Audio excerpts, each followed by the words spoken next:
So it is really an honor for me to be here, to participate in your special day. So let me congratulate you, those of you who I didn't congratulate individually. Well done to each and every one of you. As we celebrate your achievements and congratulate you for all your endeavors, for the hard works that you put in it on a daily basis, with all the fears that you have, and we all have. We need to also recognize the efforts that others in the society have put into your success. In particular, we need to pause and express our personal and collective gratitude to the parents, most of them presumably not today, for their long years of sustained support, care and sacrifice. Equally, your teachers, instructors, and the institutions of learning should be recognized.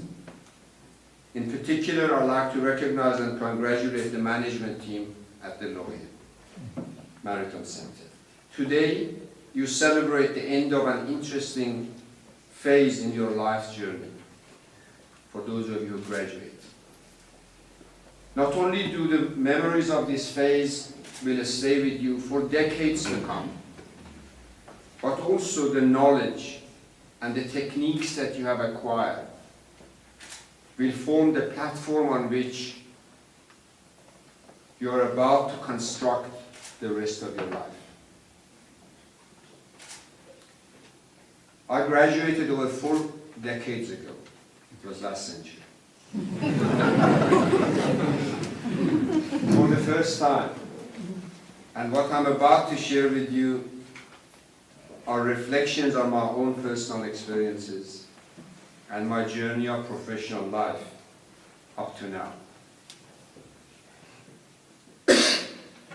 So let's look at the road ahead from now on, both personally and professionally. I must also add that I have no intention of ending my professional life yet. My journey is still in progress, as is yours, but at a different phase. That's all. And with all humility, I intend to learn from these reflections, as hopefully you would do. By way of an executive summary of my short input, I'd like to highlight 4 factors that, in retrospect, have helped me to navigate the ups and downs of professional life so far. These are: 1, commitment to excellence; 2, patience; 3, clear core values and commitment to ethical practices; and 4, embracing uncertainty with enthusiasm.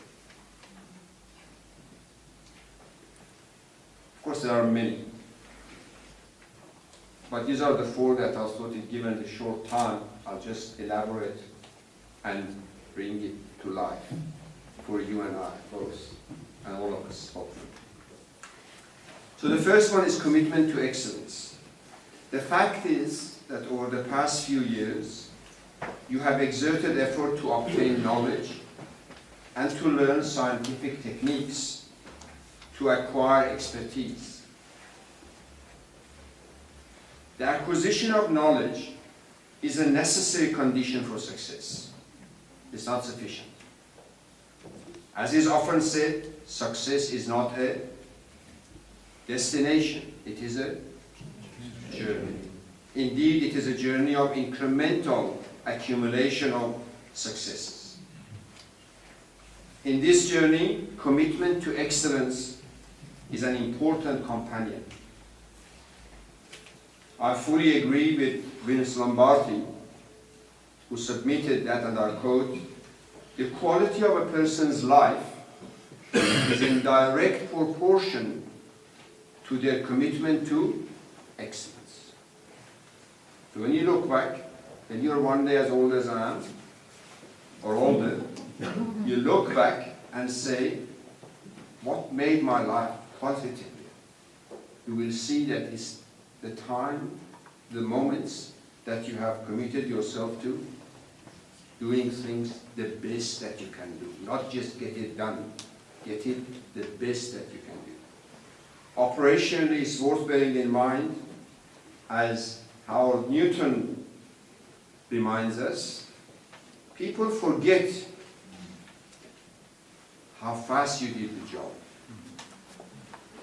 But they remember how well you did it. It's important to highlight the fact that commitment to excellence does not mean achieving excellence all the time. For sure there will be failed attempts, but only in retrospect, only when you look back. So as you proceed to convert your knowledge into skills, my experience suggests that you consciously commit to achieving excellence in your chosen field, to become a leader in your field.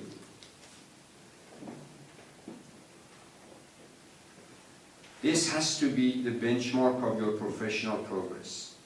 In so doing, it is helpful to note once again, as Vince Lombardi says, leaders are not born, they are made. And they are made just like anything else, through hard work. And that's the price we'll have to pay to achieve that goal, or any goal. Hard work. That's my experience. And my wife tells me, you're still at it. So. Number 2 is patience. In addition to hard work and commitment to excellence, the next contributor to meaningful success is patience. I say this with a great deal of concern. In our today's world of rampant pressure for instantaneous gratification and unbridled pursuit of rapid accumulation of wealth in particular, as well as the ostentatious public display of opulence, of wealth. So it's a great, great concern. What has been often forgotten is the need for patience in the acquisition of the skills and competencies, success in legitimate wealth accumulation. Wealth accumulation is very good if you do it legitimately. And progress in general. Everything that you want to achieve, if it's worth having, if it's legitimate, you have to be patient about it. Isaac Newton, you know who he is? Yes. The English mathematician and physicist of the 17th century highlighted this point aptly when he said, and I quote, he says, if I have ever made any valuable discoveries, it has been owing more to patient attention than to any other talent. Failure to adhere to patience opens us to doing wrong. Leonardo da Vinci, do you know him? Yes. The Italian polymath, better known for his masterpiece sculptures and anatomist work, summarized his experience when he said, and I quote, patience serves as a protection against wrongs, as clothes do against cold. If you put on more clothes as the cold increases, it will have no power to hurt you. So in like manner, he says, you must grow in patience when you meet with great wrongs. And they will then be powerless. Then they will be powerless to vex your mind. William Shakespeare, who I'm sure we all know, the master of linguistics and poetry, dramatized this point by declaring, and I quote, "How poor are they who have not patience? What wound did ever heal but by degrees?" That's what he said. The third point, clear values and ethical practices. As we engage in socioeconomic life, you take a job, you take a position, or like Tammy, you become an entrepreneur, and both, and a professional.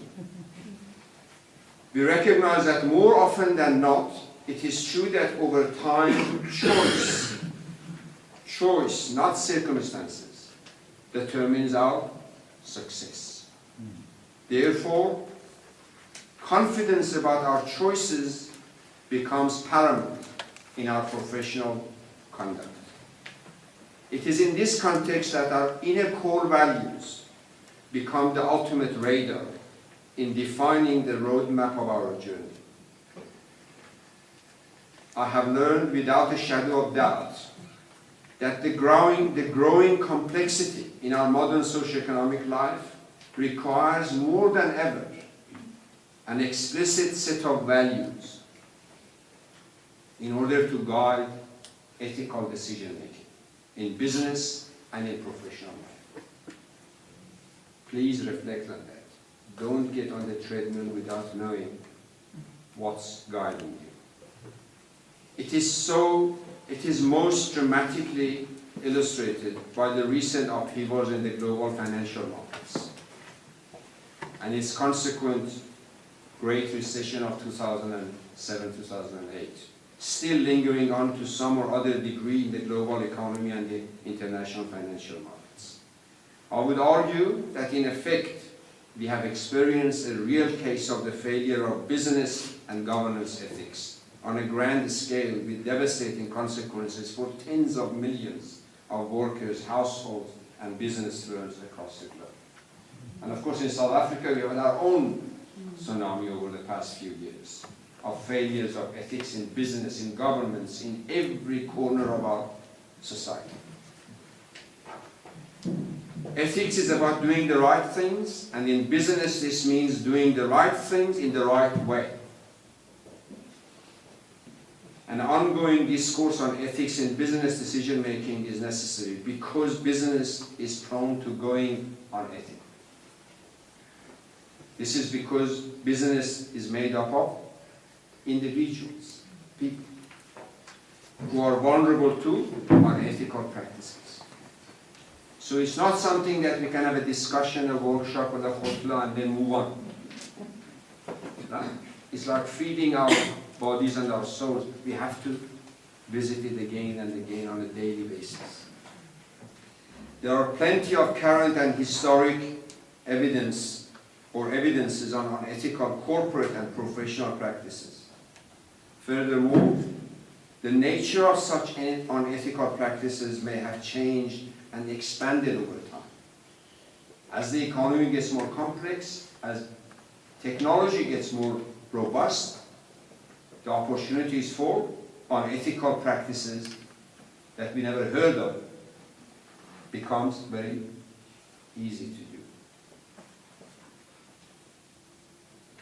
Come an economist, as a student of economics, I want to take you back to the time of Adam Smith. Adam Smith, in the 18th century, his biggest problem was this.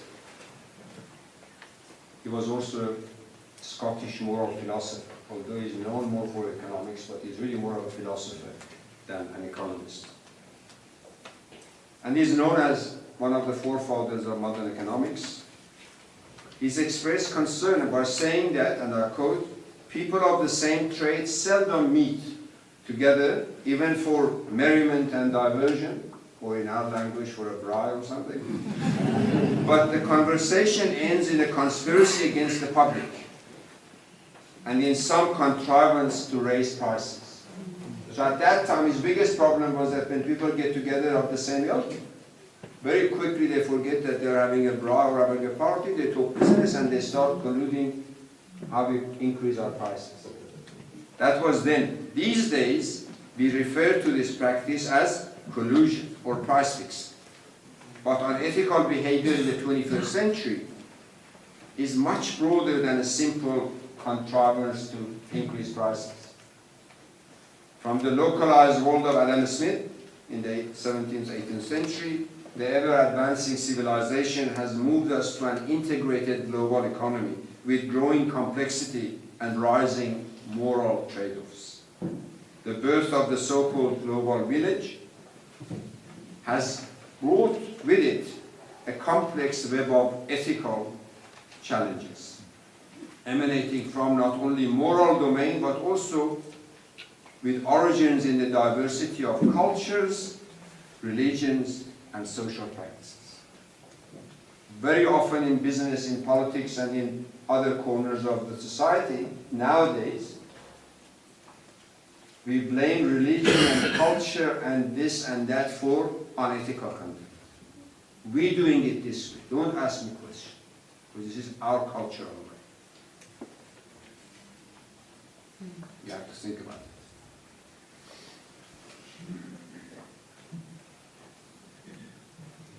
Ethical behavior is important because business does not happen in the vacuum. The operating environment of business and professional life is the cross-section of human communities, natural environment, and business dynamics, inclusive of technological changes and competitive forces within the marketplace. On each of these fronts, ethical decision-making faces growing challenges. You and I are exposed to all such challenges. And as you become more and more professional, more successful, you will have more ethical challenges, not less. May I also make the point that the internalization of a value system is much easier in a homogeneous society, in a homogeneous environment, when we are all sort of the same.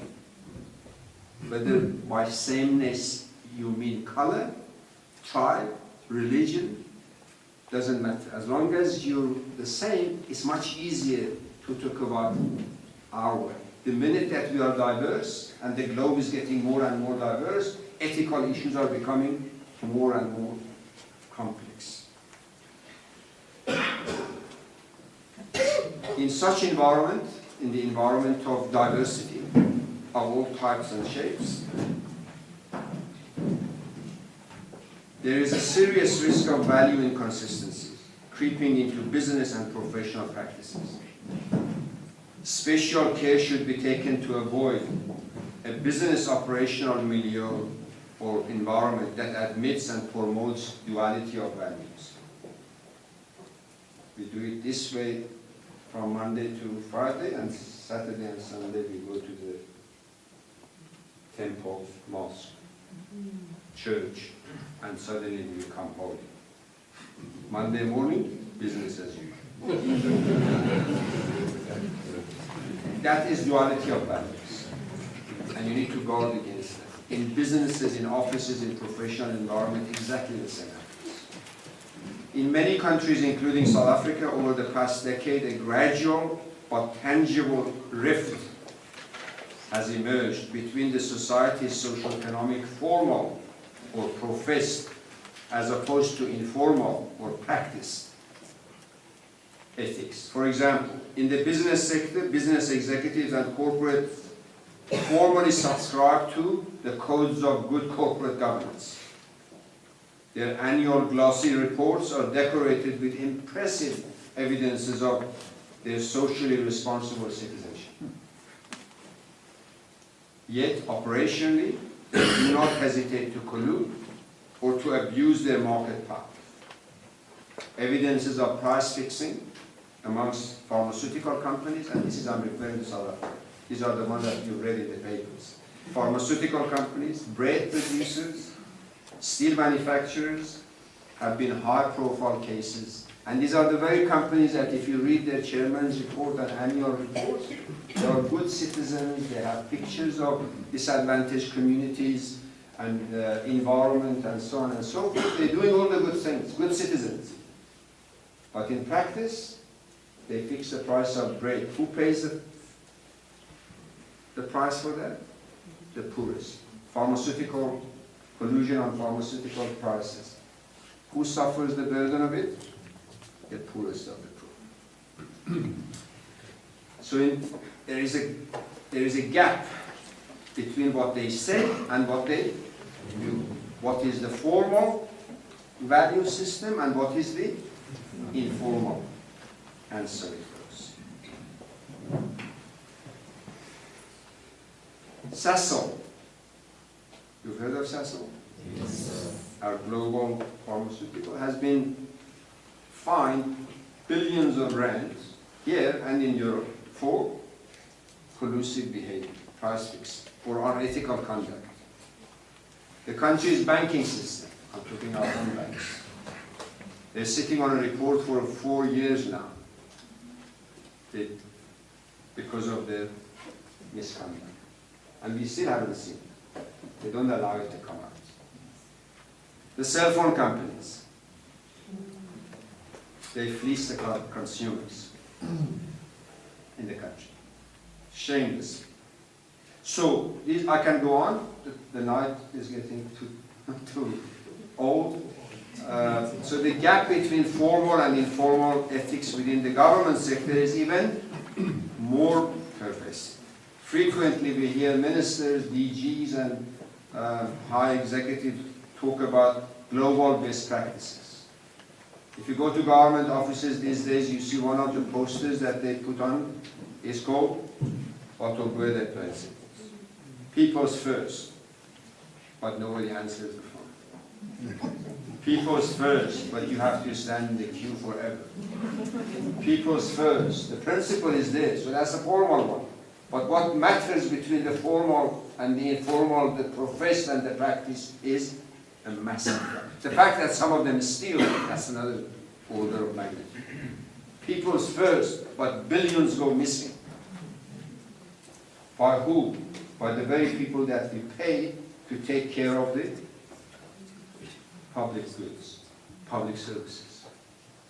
And it goes missing in education, it goes missing in health, it goes missing in roads, it goes missing in every corner of public finances.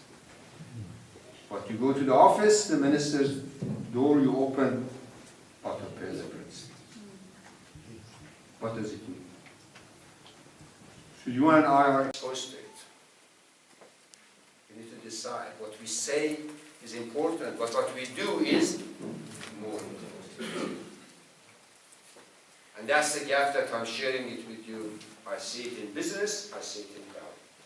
I see it in the NGOs, I see it in the religious community.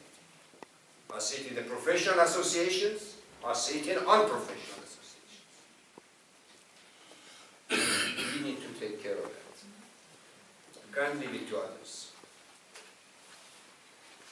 So the world over, and this is not a South African phenomenon, it's a global phenomenon, there's a serious challenge as regards the systemic consistency of ethical behavior with which the business and professional practices have to operate. Ethical decision-making within business is more complex when the broader society faces duality of values. It's very hard, damn hard, to do clean business when everybody does business in the wrong way because they want a bribe.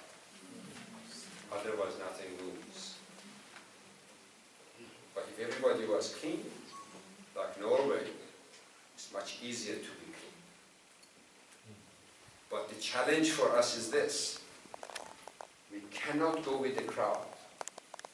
One of you said, I think, you said that you were in a community that said, this is not for women, or this is not, yeah, it is for women. It is for us to do the right thing. So within the prevailing vortex of global rising complexity within business and professional practices within governments and every corner of life that we intersect with, my experience shows that we have a challenge of making tough choices. In such processes and in moments of severe testing, it's instructive to remember the words of Martin Luther King.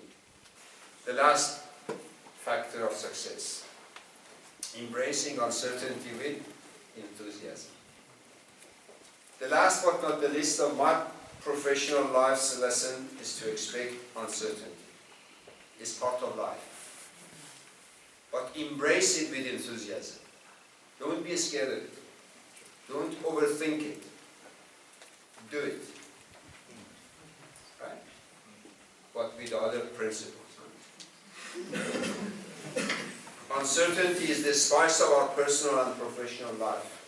Embrace it and do not be perturbed by it. Don't be scared of it. Technological changes together with integrative and disintegrative forces of our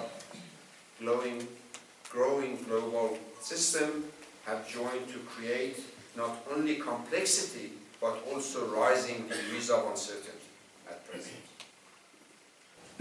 When I graduated for the first time and the second time and the third time and the fourth time, and I'm still looking for the next graduation, one thing that's been common is that complexity has gone up exponentially.